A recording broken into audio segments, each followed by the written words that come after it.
किसकी वफा ज्यादा है? कौन ज्यादा वफादार है, मर्द या औरत? अगर कुछ जालिम और बेरहम औरतें अपनी हस्बैंड की इस तरह से जान ले रही हैं, तो क्या कभी ऐसे केस नहीं हुए हैं कि किसी हस्बैंड ने अपनी वाइफ की जान ली हो? हुए ना, कितने सारे हुए हैं। तो इन बेरहम औरतों की वजह से जो अपने हस्बैंड को इस तरह से मार रही हैं, हम उन औरतों को कैसे भूल सकते हैं जो हमारे लिए, हमारे परिवार के लिए, हमारे बच्चों के लिए अपनी ख्वाहिशों को मार रही हैं। मैं मर्द हूं, लेकिन मैं हमेशा कहता हूं कि वफा क्या चीज है ये औरत ही हमें सिखाती है। कितने सारे केस हमारे सामने ऐसे आते हैं कि जब एक बीवी हस्बैंड को छोड़कर दुनिया से चली जाती है, तो बहुत सारी परसेंटेज मर्दों की ऐसी है जो दूसरी शादी कर लेते हैं। और मैंने अपनी आंखों से देखा है कि जब एक हस्बैंड अपनी बीवी को दुनिया से छोड़कर चला जाता है, तो वो औरत भले से जवानी में हो, लेकिन अपने बच्चों के लिए, अपने परिवार के लिए पूरी जिंदगी अकेले गुजार देती है।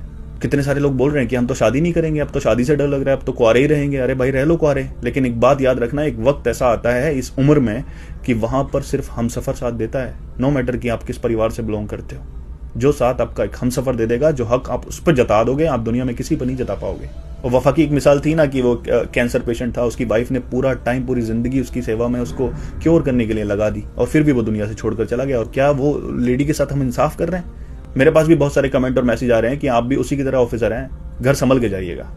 भाई, मैं सिर्फ अकेला ऑफिसर नहीं हूं, हजारों ऑफिसर मेरे जैसे और भी हैं जिनकी बीवियां सिर्फ उनके लिए इंतजार करती हैं उनका। ये बात उनके लिए एक नाइंसाफी है कि कोई एक गंदी मछली अगर निकल गई तो सारी मछली गंदी नहीं होती। वो हमारे लिए जीती हैं, हमारे परिवार के लिए जीती हैं, हमारा इंतजार भी करती हैं, हमारे बच्चों को संभालती हैं। एक औरत ने अपने हस्बैंड को खत्म करके ड्रम में डाला है, तो हमें कोई हक नहीं बनता कि इतनी सारी बाकी औरतों की वफादारी और कुर्बानियों को मिट्टी में डाल दें।